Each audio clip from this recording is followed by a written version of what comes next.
बिस्मिल्लाहिर्रहमानिर्रहीम। मैं हूं मोहम्मद मुजाहिद शहजाद और welcome to all in Mujahid knowledge studio. आज का जो वीडियो सेशन है हम डिटेल बात करेंगे कार्बोहाइड्रेट्स के बारे में, जो कि इम्पॉर्टेंट टॉपिक है। थोड़ा सा डिफ़िकल्ट है लेकिन इम्पॉर्टेंट है और मैं ट्राई करूँगा कि आपको इजी से इजी वे में समझाऊँ ताकि आपको इसकी अंडरस्टैंडिंग हो जाए। सो आज का जो सा हमारा वीडियो सेशन है उसके जो की पॉइंट्स आज हम डिस्कस करेंगे वो हमारे पास सबसे पहले होगा, हम देखेंगे कार्बोहाइड्रेट के इंट्रोडक्शन के बारे में, देन हम इसकी डिफाइन भी करेंगे, एग्जांपल्स, इसके कुछ फंक्शंस देखेंगे इन जनरल। उसके बाद इसकी टाइप्स हैं कार्बोहाइड्रेट्स की, जैसे कि monosaccharide, disaccharide, oligosaccharides, polysaccharides, so on, वो हम देखेंगे। और उसके बाद अगर ये वीडियो थोड़ी सी लेंथी ना हुई तो फिर हम मोनोसेकेराइड्स को डिटेल डिस्कस करेंगे और मोनोसेकेराइड्स में हम इसके एग्जांपल्स को भी देखेंगे, इसके कुछ कैरेक्टर्स को, कुछ स्ट्रक्चरल फार्मूला है इसके स्ट्रेट चेन में या रिंग, दोनों हम देखने की कोशिश करेंगे, इनके सोर्सेज और काफ़ी कुछ आज के लेक्चर में हम कवर करने की कोशिश करेंगे। So let's start our today's video session. सबसे पहले देखते हैं जो कार्बोहाइड्रेट है occur abundantly in living organisms. जो लिविंग ऑर्गेनिज्म है हर एक की बॉडी के अंदर अबंडेंटली जो पाया जाने वाला ऑर्गेनिक कंपाउंड है हमारे पास, वो कार्बोहाइड्रेट हैं। They are found in all organism. हर एक ऑर्गेनिज्म की बॉडी में सेल होता है और सेल का ऑलमोस्ट जो उनसे सारे के सारे पार्ट्स हैं, सेल की मेम्ब्रेन है, सेल का साइटोप्लाज्म है, सेल के ऑर्गेनेली हैं, हर एक के अंदर कार्बोहाइड्रेट पाए जाते हैं।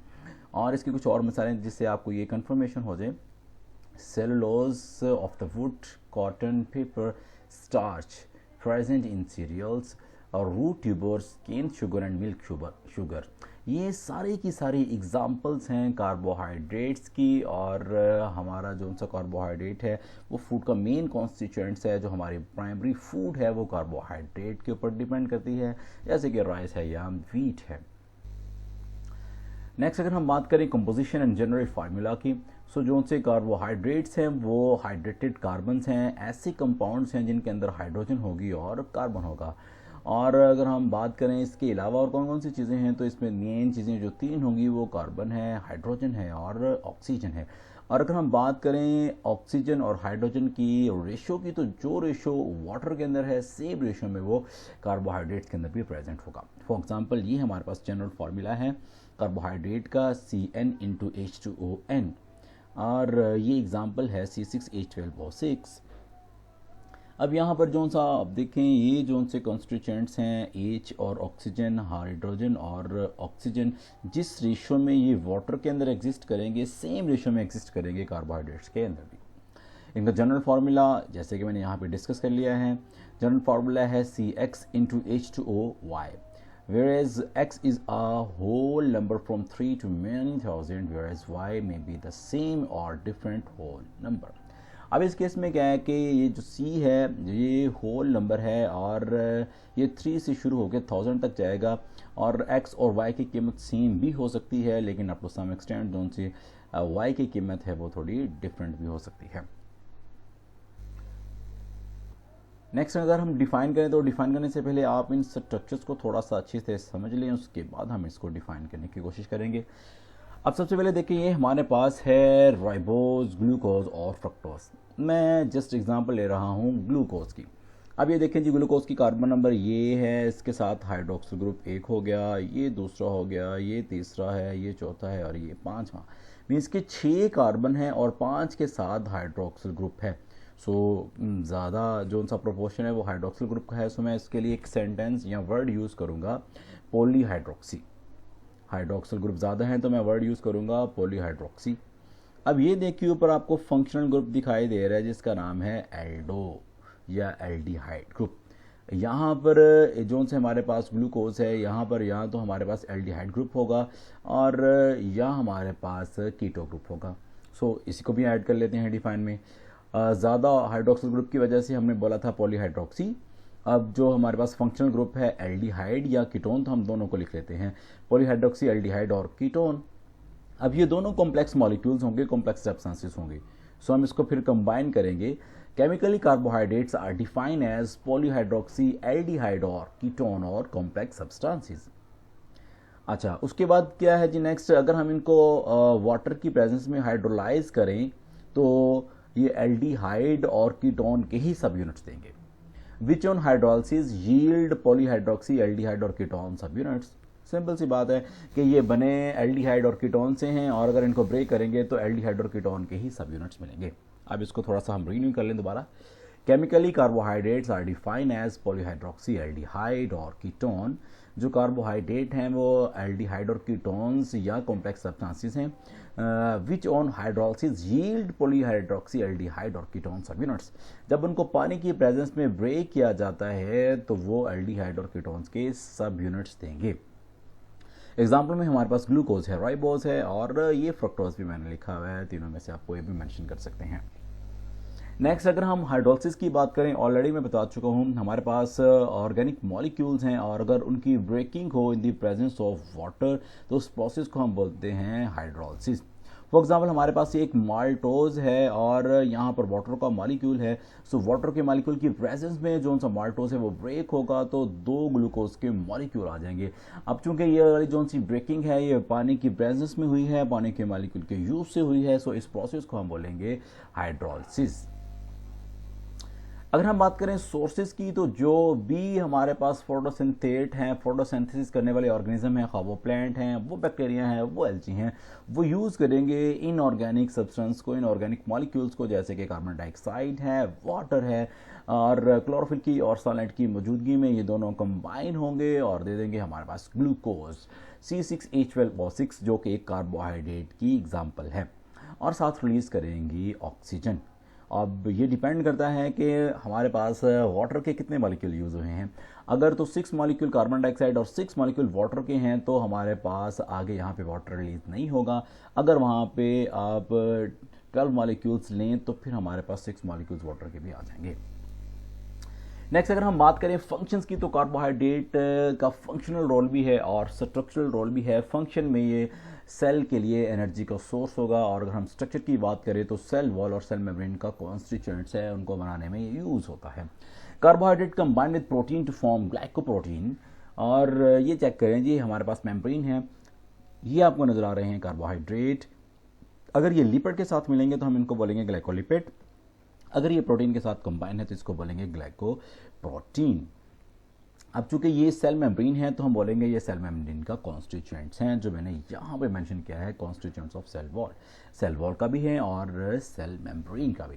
सो पहला फंक्शन इनका हो गया कि ये फंक्शनल रोल है सेलुलर एनर्जी की फॉर्म में, स्ट्रक्चरल रोल है कॉन्स्टिट्यूएंट है सेल वॉल का।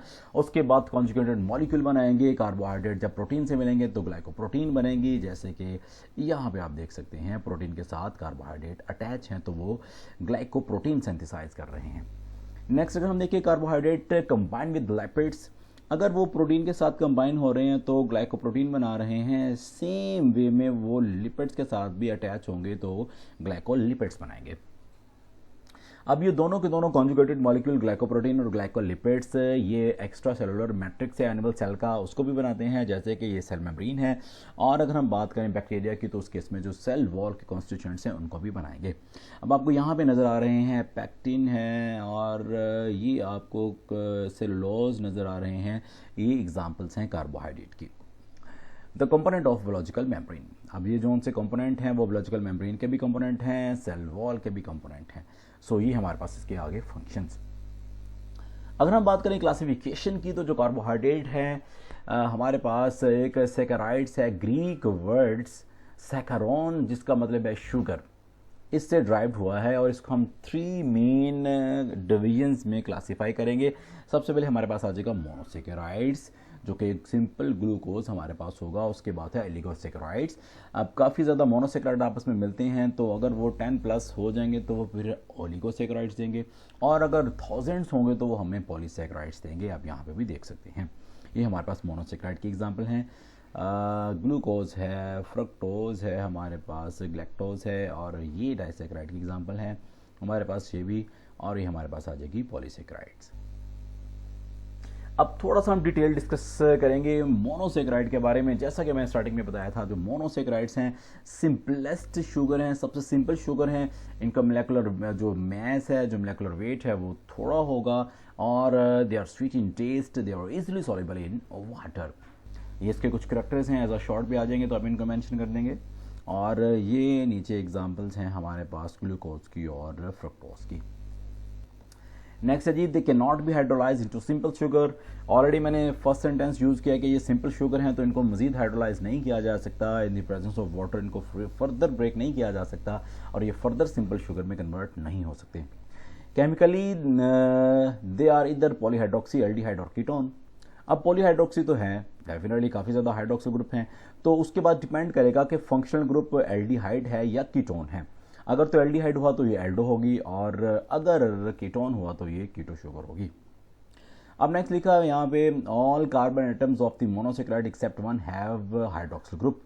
अब ये चेक करें, 1 2 3 4, अब ये 4 कार्बन है और चारों के साथ हाइड्रोक्सिल ग्रुप है, लेकिन जो पांचवा है उसके साथ फंक्शनल ग्रुप है, हाइड्रोक्सिल ग्रुप नहीं है। इस केस में 6 कार्बन है तो फर्स्ट जो 5 है उनके ऊपर आप देख रहे हैं हाइड्रोक्सिल ग्रुप है, हाइड्रोक्सिल ग्रुप यहाँ पर भी, यहाँ पर भी और यहाँ पर भी। और जो 1 कार्बन है उसके साथ फंक्शनल ग्रुप होगा या एल्डो होगा या कीटो, एल्डिहाइड या कीटोन। नेक्स्ट अगर हम बात करें इसकी सॉल्युबिलिटी की, रीज़न क्या है, जो कार्बोहाइड्रेट्स हैं इनके मोनोसेक्राइड्स वो वाटर में अगर सॉल्युबल हैं तो उसकी रीज़न क्या है। अब 3 रीज़न यहाँ पे मैंने मेंशन करने की कोशिश की है और इनको देखने से पहले आप ये थोड़ा सा देख लें, कार्बोहाइड्रेट और वाटर का इंट्रैक्शन। ये हमारे पास कार्बोहाइड्रेट का मॉलिक्यूल है और इसके ऊपर ये OH आयन्स हैं और ये वाटर का मॉलिक्यूल, दरमियान में आप देख रहे हैं हाइड्रोजन बॉन्डिंग। अब फ्रीली अवेलेबल OH ग्रुप जो सा है मोनोसेक्राइड में, यही रीज़न है सॉल्युबिलिटी की और इसी की वजह से हाइड्रोजन बॉन्डिंग वो बनेगी वाटर में और कार्बोहाइड्रेट्स में, पोलैरिटी क्रिएट हो जाएगी इसी की वजह से, इस हाइड्रोजन बॉन्डिंग की वजह से। अब ये तीनों रीज़न है सॉल्युबिलिटी की कि कार्बोहाइड्रेट्स जो कि मोनोसेक्राइड्स हैं वो इजीली सॉल्युबल हैं वाटर के अंदर। अब दूसरे जो से ऑर्गेनिक मॉलिक्यूल हैं उनका भी थोड़ा सा इंट्रैक्शन यहाँ पे देख सकते हैं, क्योंकि ये हमारा अभी मेन टॉपिक नहीं है, सो हम मेनली फोकस करेंगे कार्बोहाइड्रेट्स के ऊपर ही। नेक्स्ट अगर हम देखें, ये इंपॉर्टेंट 3 शॉर्ट है, एल्डो शुगर और कीटो शुगर में डिफरेंस आ जाता है, सो मैंने 3-4 लिखे हुए हैं ताकि आपका शॉर्ट क्वेश्चन क्लियर हो जाए। अब यहाँ पे हमारे पास है, अगर हम बात करें ग्रुप की, तो जो एल्डो शुगर है इसके अंदर एल्डो ग्रुप होगा और कीटो शुगर के अंदर कीटो ग्रुप होगा। अगर हम देखें इनकी प्रेजेंस के बारे में, तो ये जो प्राइमरली इन प्लांट्स, जो एल्डो शुगर है वो प्लांट्स में होगी और जो सी कीटो है इन प्रोसेस्ड फूड में होगी। आइसोमराइजेशन की बात करें तो आइसोमराइज इनटू कीटोसिस, ये कीटोसिस में आइसोमराइज हो जाते हैं और ये एल्डोसिस में आइसोमराइज हो जाते हैं। अगर हम बात करें सेलिविनॉफ्स टेस्ट कलर की, तो इस केस में जो सा एल्डो शुगर है वो लाइट पिंक कलर देगी और जो हमारे पास कीटो शुगर है वो डीप चेरी रेड कलर देगी। एग्जाम्पल की बात कर लें तो यहाँ पे ग्लूकोज है, राइबोज है और ग्लैक्टोज है, और कीटो शुगर में हमारे पास था फ्रक्टोज, रिथ्रुलोज एंड राइबोलोज। जी, उसके बाद हमारे पास है मोनोसेक्राइड जो कि 3 से 7 कार्बन एटम अपने अंदर समाये हुए हैं। उनकी हमारे पास जो डिवीजन है वो थोड़ी सी इस तरह से है, ट्रायोसिस है 3 कार्बन वाला, उसके बाद टेट्रोसिस है 4 कार्बन वाला, पेंटोसिस 5, एक्सोसिस 6 और हेप्टोसिस 7। अब इनके साथ हम एल्डो और कीटो फॉर्म भी देख लें ताकि आपको और आइडिया क्लियर हो जाए। अब जो इसकी ट्रायोसिस वाली फॉर्म है वो हमारे पास है ग्लिसरल्डिहाइड और कीटोन के पास है हमारे पास डाईहाइड्रोक्सी एसीटोन। टेट्रा वाली जो फॉर्म है वो हमारे पास है अरिथ्रोस और इस केस में है अरिथ्रुलोज।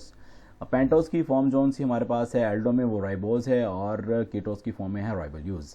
हेक्सोसिस की फॉर्म में ग्लूकोज है और इस केस में है फ्रक्टोज। हेप्टोसिस की फॉर्म में यहाँ पर है हमारे पास है ग्लूकोहेप्टोज और इस केस में हमारे पास होगा सीडोहेप्टोल्यूज। आपने सिंपल सा याद कर लेना है ताकि आपके पास आइडिया अच्छा आ जाए। नेक्स्ट अगर हम बात करें इनका जनरल फार्मूला की, तो CH2ON इसका जनरल फार्मूला है। एन जोन सा हमारे पास ये होल नंबर है जो 3 से 7000 तक जाता है। ट्रायोसिस जोन से हमारे पास है, हमने अभी मेंशन किए थे, उनके स्ट्रक्चरल फार्मूला भी आपको यहाँ पे मिल जाएंगे, वो सिंपल से हैं। अब ये कलें जोन से हमारे पास ट्रायोसिस हैं, ये देख लें जी, CH2OH, फिर ऊपर CH2OH और दरमियान में हमारे पास कीटोन ग्रुप है और ये कीटो शुगर की एग्जांपल भी होगी और इसका नाम है डाईहाइड्रोक्सी एसीटोन। उसके बाद दूसरा हमारे पास जो सा ट्रायोसिस है वो हमारे पास है ग्लिसरल्डिहाइड। इसके अंदर ये फंक्शनल ग्रुप जो सा है वो एल्डिहाइड है, तो इसको हम बोलेंगे एल्डो शुगर भी। इसका फॉर्मूला हमारे पास है CH2OH और उसके बाद OH इस तरफ, H इस तरफ है और ये CHO हमारे पास फंक्शनल ग्रुप है एल्डिहाइड। तो ये दोनों हमारे पास ट्रायोसिस हैं जो कि इंटरमीडिएट हैं रेस्पिरेशन के प्रोसेस में भी और फोटोसिंथेसिस के प्रोसेस में भी। नेक्स्ट चैप्टर में हम इन दोनों को देखेंगे कि ये फोटोसिंथेसिस या रेस्पिरेशन में किस तरह से इंटरमीडिएट हैं। तो चलते हैं नेक्स्ट जी, पेंटोसिस और हेक्सोसिस हमारे पास जो मोस्ट कॉमन एग्जांपल्स हैं बायोलॉजिकल मॉलिक्यूल्स की, वो हम उनका स्ट्रक्चर थोड़ा सा देखने की कोशिश करते हैं। बहुत सिंपल है, लेट्स स्टार्ट जी। यहाँ पर राइबोस है जिसमें 5 कार्बन है, तो आपने करना क्या है, सबसे पहले आपने 5 कार्बन लिख लेने हैं, नंबर 1 2 3 4 और 5। सबसे नीचे वाली में आपने लिखना है CH2OH और ऊपर वाले के साथ आपने फंक्शनल ग्रुप लिख लेना है CHO। अब ये काम करने के बाद बची हमारे पास 3 कार्बन। आपने क्या करना है, इनके जो राइट साइड पे हाइड्रोक्सिल ग्रुप लगा देना है और उनके ऑपोजिट आपने लगा देना है H। ये कंप्लीट हो गया।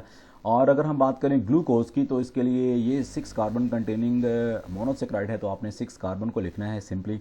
और जैसे इस केस में आपने किया था कि जो ये हमारे पास है इसके साथ आपने लिखना है CH2OH और ऊपर आप फंक्शनल ग्रुप लिखेंगे एल्डिहाइड CHO। अब आपने ऊपर से काउंट करना है फंक्शनल ग्रुप की तरफ फर्स्ट, सेकंड और थर्ड कार्बन।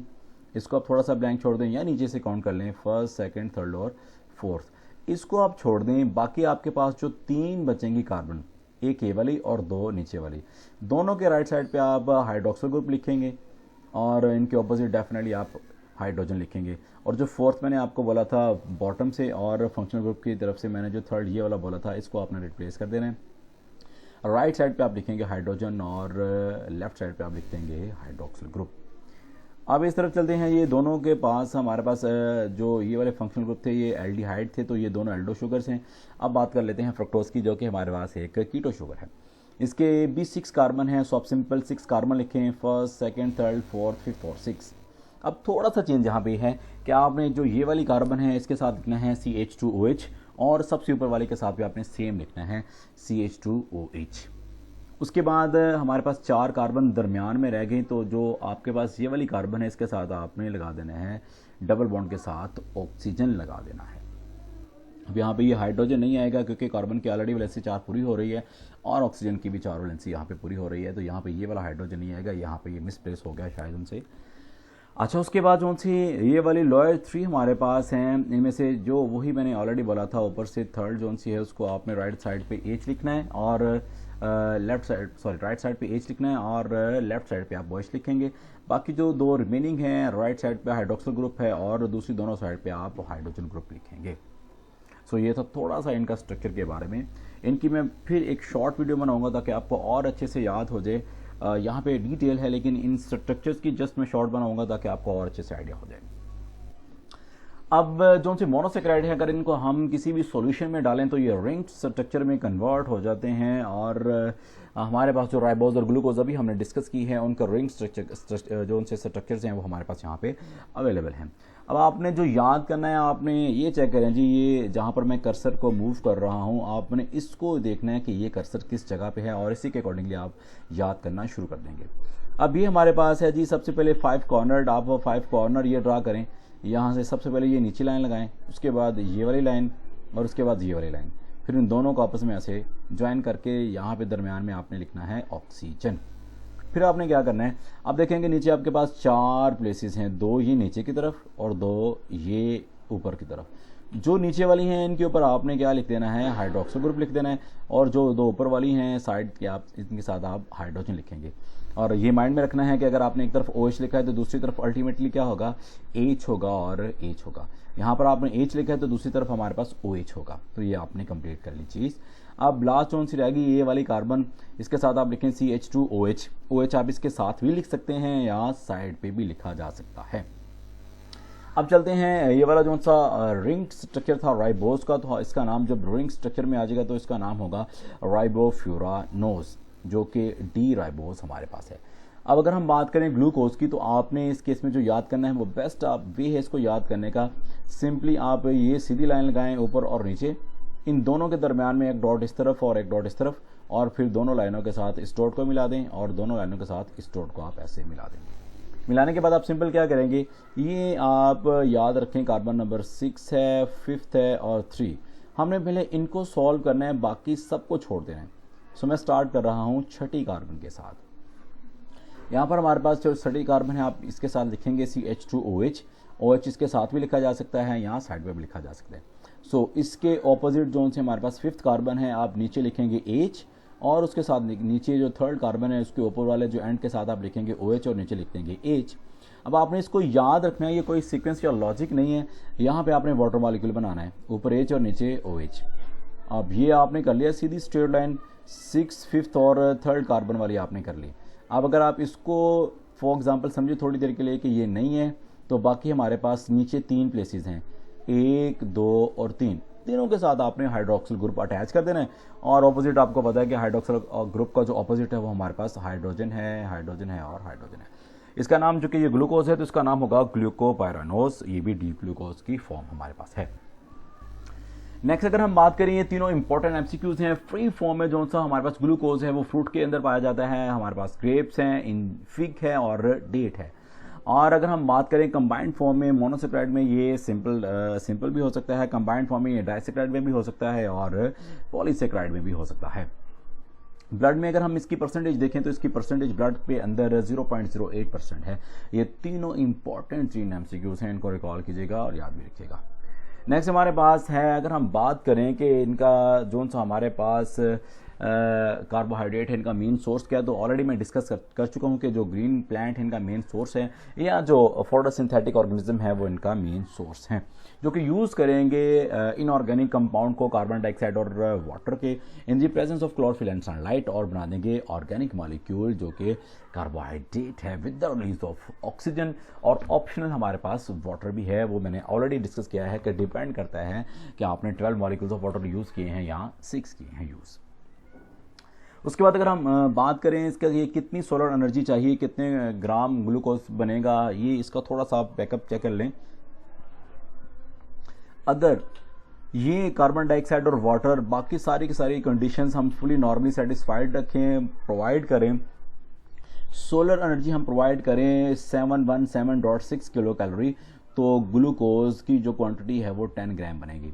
हम सिंपल सा ये बोलेंगे कि अगर solar energy 717.6 kilo calorie provide कीजिए प्लांट को, और तो क्लोरोफिल की मौजूदगी में जो 10 ग्राम ग्लूकोज है वो सिंथेसाइज होगा।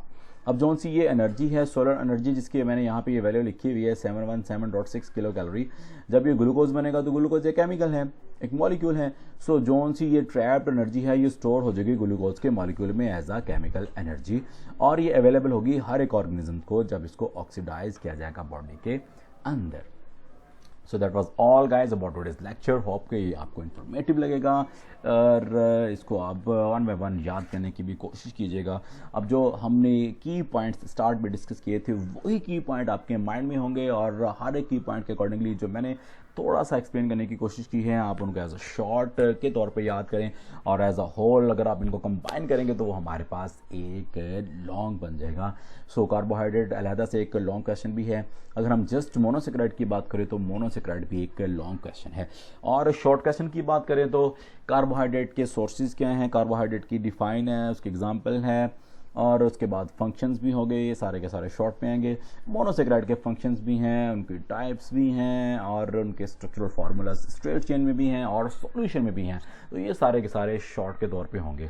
होप्स हो के इन्फॉर्मेटिव वीडियो आप खुद भी वॉच करेंगे, विजिट करेंगे, दोस्तों के साथ शेयर भी करेंगे, और अगर आपने सब्सक्राइब नहीं किया तो चैनल को सब्सक्राइब भी कर लें ताकि हमारे आने वाली जो न्यू वीडियो हैं वो आपको मिल सकें, आपकी एक्सेस उनको मिल जाए। सो मिलते हैं नेक्स्ट वीडियो में, तब तक के लिए अल्लाह हाफिज़, अपना बहुत ज़्यादा ख्याल रखिएगा।